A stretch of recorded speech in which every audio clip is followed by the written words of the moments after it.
Morning all of you. PR exam dose में एक बार फिर से आप लोगों का बहुत बहुत स्वागत है। तो चलिए स्टार्ट करते हैं अपना सिंधु घाटी सभ्यता का नया पोर्शन। अच्छा, उससे पहले आप लोग कैसे हैं? आई होप आप सब लोग सुरक्षित होंगे और दूसरों को भी सुरक्षित कर रहे होंगे। जैसे कि सब लोगों को पता ही है, कोरोना आजकल बहुत ज्यादा फैला हुआ है और इंडिया में धीरे धीरे फैलता चला जा रहा है। तो आप अपने घर में सुरक्षित रहें और दूसरों को भी सुरक्षित रखने की कोशिश करें।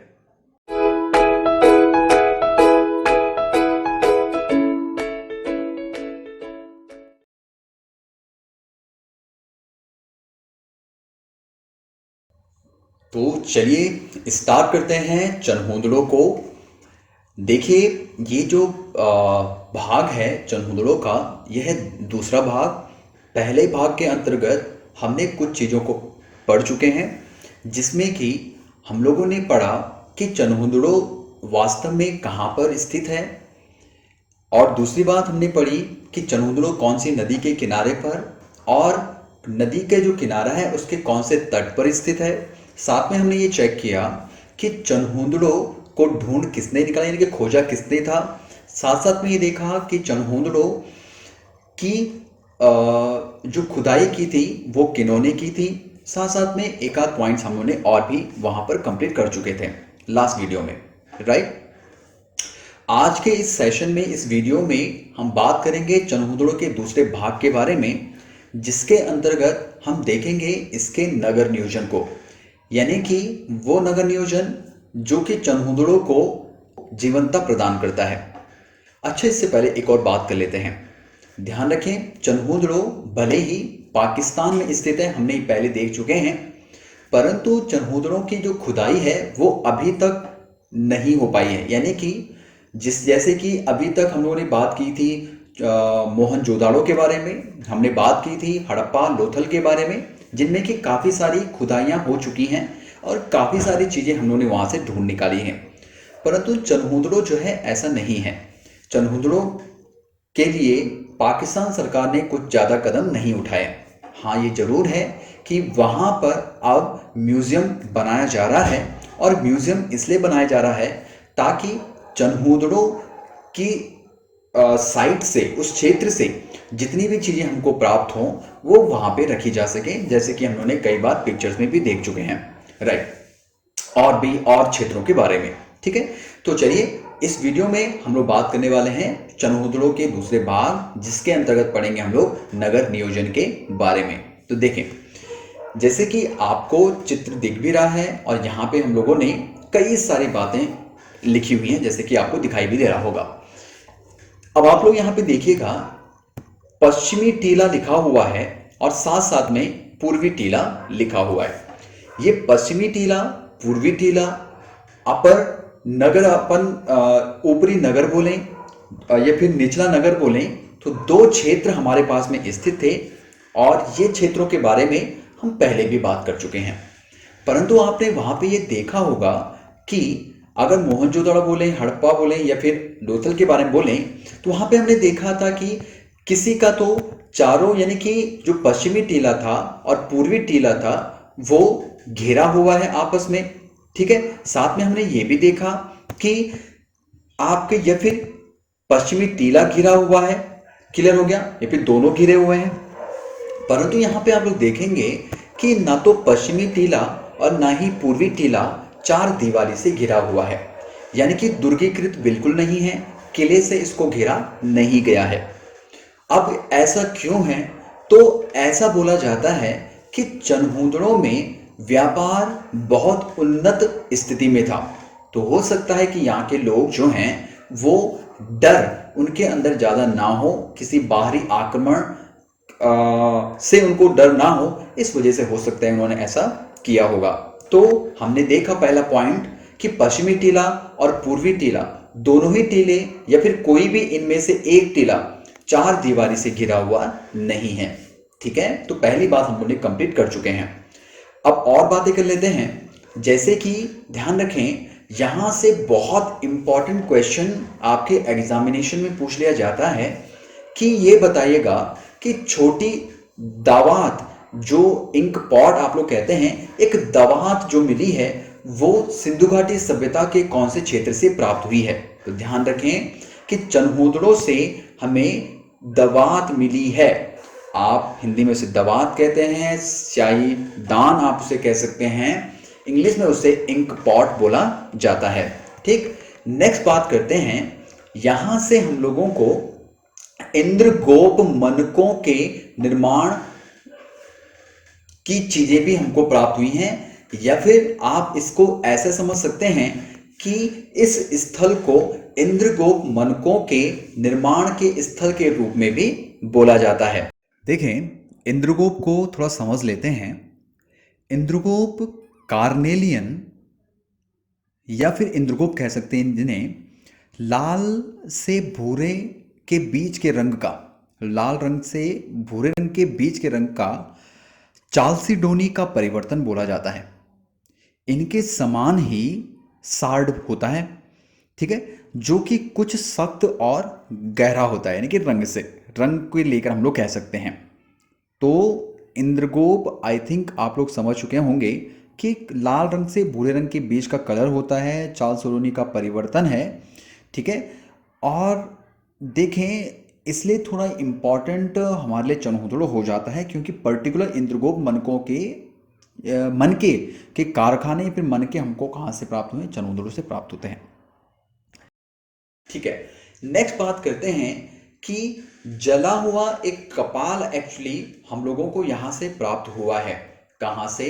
चनहूदड़ो से जला हुआ कपाल हमको प्राप्त हुआ, एक स्कल हमको प्राप्त हुआ है, जो कि यहां के लिए थोड़ा इंपॉर्टेंट रोल ये अदा करता है कि आखिरकार ये जो यहां पे क्या लोगों को दफनाने की प्रथा थी या फिर लोगों को जलाने की प्रथा थी? तो जैसे कि आप लोग पिक्चर में देख सकते हैं कि चनहूदड़ो में तो वैसे समाधियां हम लोगों को प्राप्त होती हैं, बरियल्स हम लोगों को प्राप्त होते हैं। अब ये जलने वाला जो मैटर है, तो हो सकता है कि बाहरी आक्रमण हो गया होगा, कुछ और प्रॉब्लम्स हो गई होगी। तो इस विषय में हम थोड़ा मौन हैं, क्योंकि ना तो हिस्टोरियंस ना ही पुरातत्ववेत्ता इसके बारे में कोई ज़्यादा हमको जानकारी देते हैं। तो चलिए, तो ध्यान रखिएगा कि जला हुआ कपाल चनहूदड़ो से प्राप्त हुआ है। इसी में दूसरा पॉइंट आप लोग देखेंगे कि यहीं से ही 4 पहियों वाली गाड़ियां, ये जैसे कि आप लोग खिलौने कह सकते हैं, तो वो भी हम लोगों को प्राप्त हुए हैं। तो ये भी हो सकता है कि आपके पास में इस तरीके का क्वेश्चन भी पूछ लिया जाए। नेक्स्ट बात करते हैं, देखें यहां पे हम लोगों को क्या प्राप्त हुई हैं? ईंटें प्राप्त हुई हैं। अब एक बात को ध्यान रखिएगा, जो ईंट हम लोगों को प्राप्त हुई है, इस ईंट पर बिल्ली का पीछा करते हुए कुत्ते के पंजे के निशान हम लोगों को प्राप्त हुए हैं। यानी कि आप सिंपल समझिएगा कि हमको केवल निशान दर्शाए गए हैं उस ईंट पर, ना कि बिल्ली का चित्र बनाया गया है और ना ही कुत्ते का चित्र बनाया गया है। केवल उनके पांव के निशान बनाए गए हैं, जिसमें बिल्ली आगे चल रही है और कुत्ता उसका पीछा करता हुआ चल रहा है, राइट। तो ये क्वेश्चन भी आपके लिए थोड़ा इंपॉर्टेंट हो जाता है। क्वेश्चन सीधा सीधा सा इस प्रकार से पूछ लिया जाएगा कि ये बताएगा कि कौन से स्थल की ईंट पर बिल्ली का पीछा करते हुए कुत्ते के पंजों को दर्शाया गया है? तो वो चनहूदड़ो से हम लोग आंसर कर लेंगे। नेक्स्ट बात कर लेते हैं सौंदर्य प्रसाधन की चीजों के बारे में। यानी कि अगर हम बात करें सौंदर्य प्रसाधन यानी कि कॉस्मेटिक चीजों के बारे में, देखें तो यहां से हम लोगों को क्या प्राप्त होती हैं? यहां से लिपस्टिक हमको प्राप्त होती है, कंघा हमको प्राप्त होता है, इवन इत्र भी हमको प्राप्त होता है, और अंजन शलाका या फिर काजल की डंडी भी आप लोग इसे कह सकते हैं, यहां से प्राप्त हुए हैं। ध्यान रखें, काजल की जो स्टिक होती है आप उसे काजल की डंडी कहें या फिर अंजन शलाका आप उसे कह सकते हैं। तो सौंदर्य प्रसाधन की भी चीज हमको यहां से प्राप्त हुई है। अच्छा, एक और बात कर लेते हैं। देखिएगा, जो काजल के जो प्रमाण जो हैं या फिर काजल की जो पुरातात्विक चीज है, वो हमको हड़प्पा से भी प्राप्त होती है। भले ही शायद हमने हड़प्पा वाले स्थल में जब हम लोग पढ़ रहे थे वहाँ पे हमने इस चीज़ के बारे में डिस्कस नहीं किया, परंतु जैसे नगर व्यवस्था आगे बढ़ेगी, हम लोग आगे चीज़ें लेके चलेंगे इसी सिंधु घाटी सभ्यता में, तो हम लोग वहाँ पे जरूर डिस्कस करेंगे हड़प्पा के उन चीज़ों के बारे में, राइट। तो ध्यान रखिएगा, आपसे इस चीज़ के बारे में जो पॉइंट है सौंदर्य प्रसाधन वाला, ये बहुत इंपॉर्टेंट है, तो आप इसे जरूर ध्यान रखें, अपने नोट्स में इसको जरूर आप एडअप कर लेंगे। तो सौंदर्य प्रसाधन की चीजें हमको कहाँ से प्राप्त हुई हैं, तो वो चनहूदड़ों से प्राप्त हुई हैं। अच्छा, एक बात को और ध्यान रखें, काफी सारे राइटर तो इसके बारे में ज्यादा डिस्कस नहीं करते और कुछ लिख भी लेते हैं कि हाँ यहाँ से हमको सौंदर्य प्रसाधन की चीजें प्राप्त हुई हैं, ठीक है। चलिए नेक्स्ट बात कर लेते हैं। देखें अब यहाँ पे हम लोगों को क्या प्राप्त हुई है, एक मुद्रा हमको प्राप्त हुई है।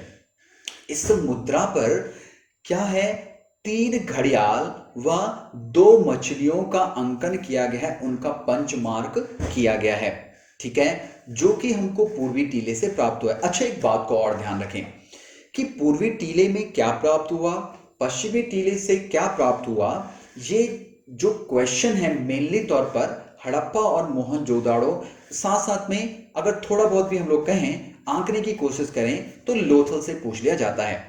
इन 3 स्थलों के अलावा जैसे कि हम चनहूदड़ो इस समय पढ़ रहे हैं, तो यहां से इस तरीके के क्वेश्चन नहीं पूछे जाते कि कौन से टीले से ये चीजें हमको प्राप्त हुई हैं, परंतु अगर एक ओवरऑल हम लोग देखें तो इस तरीके क्वेश्चन नहीं पूछे जाते कि कौन से टीले से हमको क्या प्राप्त हुआ है। आपसे सिंपल पूछ लिया जाएगा कि सौंदर्य प्रसाधन की चीजें कहां से प्राप्त हुई हैं, या फिर अंजन सलाका कहां से प्राप्त हुई हैं। तो यानी कि कहां से प्राप्त होने का मतलब ये हो गया कि वो आपसे स्थल पूछ रहा है कि कौन से स्थल से प्राप्त हुआ है, तो सिंधु घाटी सभ्यता के वो स्थल आपको ध्यान रखने पड़ेंगे, ठीक है। नेक्स्ट बात करते हैं।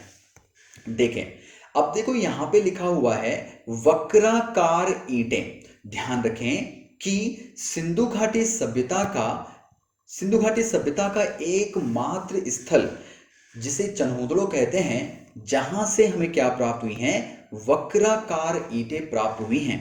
वक्र यानी कि कर्व शेप में हमको ब्रिक्स प्राप्त हुई हैं, क्लियर। तो ये जब इस तरीके से पॉइंट आपके पास आते हैं कि एकमात्र स्थल, केवल एक स्थल, मात्र एक स्थल ऐसा था जहां से ऐसी चीजें प्राप्त हुई हैं, तो डेफिनेटली तब जाके ये पॉइंट्स, ये क्वेश्चन आपके लिए इंपॉर्टेंट हो जाते हैं, राइट। तो वक्राकार ईंटें जो एकमात्र स्थल है चनहूदड़ो, यहीं से ही हमको प्राप्त हुई हैं। आगे बढ़ते हैं। देखिएगा हमको पाइप नुमा नालियां प्राप्त हुई हैं, यानी कि सिंपल सी बात को ध्यान रखिएगा, ऐसा बिल्कुल नहीं है कि वहां पे वो लोग प्लास्टिक का यूज कर रहे थे या फिर कुछ नए कुछ करने की कोशिश कर रहे थे। आप बस इतना ध्यान रखें कि उन्होंने ईंटों से ही नालियां बनाई हुई हैं जो कि पाइप की तरह बनाया हुआ है, राइट। दूसरी बात को ध्यान रखिएगा कि ये एकमात्र स्थल है, जैसे कि मैंने अभी आपसे कह भी रहा था कि इंपॉर्टेंट हो जाता है जब एकमात्र आ जाता है, तो ये एकमात्र स्थल ऐसा है जहां से मिट्टी की पकी हुई पाइप नुमा नालियां बनाई गई हैं, ठीक है। अच्छा, ये किस तरीके की नालियां होंगी, जैसे कि आप लोगों ने तंदूर देखा होगा, राइट। तो तंदूर भी कैसा बनाया जाता है, अंदर से खोखला होता है और चारों तरफ से मिट्टी का लेप लगाया जाता है। तो इसी प्रकार की पाइप नुमा नालियां हमको चनहूदड़ो से प्राप्त होती हैं। तो ये क्वेश्चन भी आपके लिए इंपॉर्टेंट हो जाता है। नेक्स्ट बात करते हैं कि देखिए मनके या फिर गुड़िया, ध्यान रखें आप इसे गुड़िया भी कह सकते हैं, आप इसे मनके भी कह सकते हैं। तो मनके बोले या फिर गुड़िया कहें या फिर गुड़िया कहें, तो इसके बनाने के कारखाने हमको कहां से, चनहूदड़ो से भी प्राप्त होते हैं, जैसे कि हमने और भी कई सारे स्थलों को चेक कर चुके हैं, राइट। तो ध्यान रखें कि यहां पर सोना, चांदी, शैल, स्टेटाइट और हड्डियों से भी अमन के बनाए जाते थे। अच्छे एक बात को और ध्यान रखें, देखो ऐसा कहा जाता है कि सिंधु घाटी सभ्यता के जो लोग थे, ये तो हमने क्लियर कर लिया था कि सिंधु घाटी सभ्यता के लोग जिन्होंने कि अपना विकास किया, जिन्होंने सभ्यता का विकास किया, वो इधर साइड के ही रहने वाले थे, कि सिंधु घाटी के इधर के लोग ही थे, ठीक है, जिन्होंने अपने आप का विकास किया और तब जाके हमारे पास में एक भली पूरी सिंधु घाटी सभ्यता आई। परंतु ध्यान रखें कि सिंधु घाटी सभ्यता में देखें, मेहरगढ़ जो आपका स्थान है, हमने मेहरगढ़ के बारे में पहले पढ़ चुके हैं। कहा जाता है कि लोग जो हैं मेहरगढ़ से चनहूदड़ों की तरफ आए, चनहूदड़ों से लोग माइग्रेट करके, ध्यान रखें, कहा जाता है कि चनहूदड़ों एक ऐसा स्थान था जो कि जिसमें कि 2 बार बाढ़ आई थी और लोग वहां पर बसे। ये उसी प्रकार की बातें हैं जैसे कि मोहनजोदड़ो के बारे में कहा गया कि यहां पर 7 बार बाढ़ आई और लोग 7 बार ही यहां पर बसे। क्लियर? तो ये मैटर आपको समझ में आ रहा होगा। तो हमने ये चेक कर लिया कि मेहरगढ़ से लोगों ने अपना स्थान छोड़ा और तब जाके चनहूदड़ों में आए। चनहूदड़ों से जब यहाँ पे इनको लगा कि यहाँ पे बाढ़ लगातार आ रही है, प्रॉब्लम क्रिएट हो रही है, तो क्यों ना इस स्थान को छोड़ दिया जाए, और तब जाके ऐसा बोला जाता है, तब जाके वे लोग हड़प्पा की तरफ गए और वहीं से ही वे लोग कहाँ गए, मोहनजोदड़ो की तरफ गए। ठीक है, तो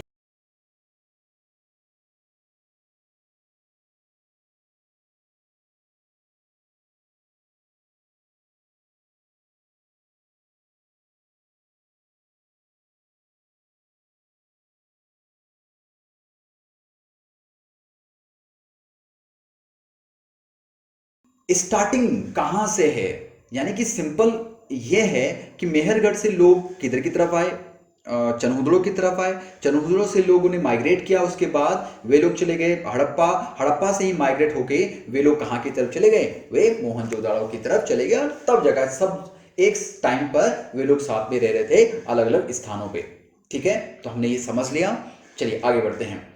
देखें यहां पे जैसे एक पॉइंट लिखा हुआ है वर्गाकार मुद्रा। देखें तो हम लोगों को क्या प्राप्त होती है, चनहूदड़ो से वर्गाकार मुद्रा यानी कि स्क्वायर शेप में हमको करेंसी मुद्रा प्राप्त होती है, जिसकी छाप पर ध्यान रखें, जिसकी छाप पर 2 नग्न नारियां प्राप्त होती हैं, जिनके एक हाथ पर क्या है, ध्वज पकड़े हुए हैं। जिनके हाथों पर क्या है, ध्वज यानी कि झंडा पकड़ा हुआ है। ध्यान रखें ये जो झंडा है, उस झंडे के बीच से पीपल की पंक्तियां निकल रही हैं, यानी कि पीपल की पत्तियां निकल रही हैं। ठीक है, तो ये भी हम लोग ध्यान रखें। क्वेश्चन आपसे पूछ लिया जाए कि ये बताएगा कि सिंधु घाटी सभ्यता का वह स्थल कौन सा है जहां से 2 नारियों द्वारा ध्वज पकड़ा मिला है। ठीक है, तो वो कहां से होगा, वो चनहूदड़ो हमारे पास में होगा। चलिए नेक्स्ट बात करते हैं। देखिए देखिए चनहूदड़ो से हमको मोर की आकृति प्राप्त होती है। ये जो मोर की आकृति है ये मिट्टी से बनाया गया है, बाय द वे, यानी कि मोर की आकृति को मिट्टी से बनाया गया है, जो कि एक बर्तन यानी कि पात्र की तरह है, जिसमें कि कुछ चीजें रखने का काम भी लिया जाता है। नेक्स्ट बात कर लेते हैं कि देखो पुरातत्ववेत्ता ये कहते हैं कि जिस प्रकार से चनहूदड़ो में जो चीज़ें हैं वो चारों तरफ फैली पड़ी हैं, ऐसा नहीं है कि उनको रखा गया है, वो फैली पड़ी हुई हैं। उससे ऐसा कयास लगाए जाते हैं, ऐसे कयास लगाए जाते हैं कि यहाँ के निवासियों ने अपने मकानों को छोड़कर कहीं दूसरी जगह पर चले गए हैं या भी भाग चुके हैं यहाँ से। तो जैसे कि हम लोग बात कर भी रहे थे, हो सकता है कि यहाँ के लोग जब यहाँ से निकले तो उसके बाद वो सिंधु घाटी के जो दूसरे स्थल हैं जैसे कि हड़प्पा या फिर मोहनजोदाड़ो की तरफ निकल गए। तो इसलिए थोड़ा इम्पॉर्टेंट हमारे लिए हो जाता है आपका चनहूदड़ो। चलिए तो नेक्स्ट बढ़ते हैं। देखें चनहूदड़ो से इतनी सारी चीज़ों को हमने चेक कर लिया जो कि आपके लिए बहुत इंपॉर्टेंट है। यहां से अब आपके मन में कोई डाउट होगा तो आप लोग प्लीज़ कमेंट बॉक्स में जाके हमसे क्वेश्चन कर सकते हैं कि हमको इस बारे में प्रॉब्लम है सर, इसको एक बार फिर से हमको थोड़ा क्लियर कर लीजिएगा, या फिर किसी पर्टिकुलर चीज़ के बारे में आपको पूछना है तो आप लोग जरूर पूछ लीजिएगा। तो यहाँ तक थी हमारे पास में चनहूदड़ो की बातें। तो ये था दूसरा भाग। इसके बाद हम लोग क्या करेंगे, दूसरा सिंधु घाटी सभ्यता का नेक्स्ट स्थल पढ़ेंगे और उसके बाद ये मैटर फिनिश हो जाएगा, उसके बाद धीरे धीरे हम लोग नगर नियोजन पढ़ेंगे पर्टिकुलर तौर पर, ठीक है। और जल्द से जल्द इस चैप्टर को फिनिश करने की हम लोग कोशिश करेंगे। आई होप आप लोगों को ये मैटर बहुत सही ढंग से समझ में आ चुका होगा। इन केस देखें, अगर आपको जो मैटर आपको प्रोवाइड किया जा रहा है अगर आपको पसंद आता है तो प्लीज़ आप लोग चैनल को सब्सक्राइब जरूर करें और अपने मित्रों तक भी इस जानकारी को जरूर आप लोग पहुंचाएं। बेल आइकन को दबाना आप लोग ना भूलें, साथ साथ में लाइक करना ना भूलें, जिससे कि हमें थोड़ा हौसला मिलता रहे। तो चलिए, टेक केयर, बाय बाय, अपना ख्याल रखें, घर में सुरक्षित रहें और हम नेक्स्ट वीडियो जल्द ही आपके सामने पर लाएंगे। थैंक यू सो मच हमारे साथ में बने रहने के लिए।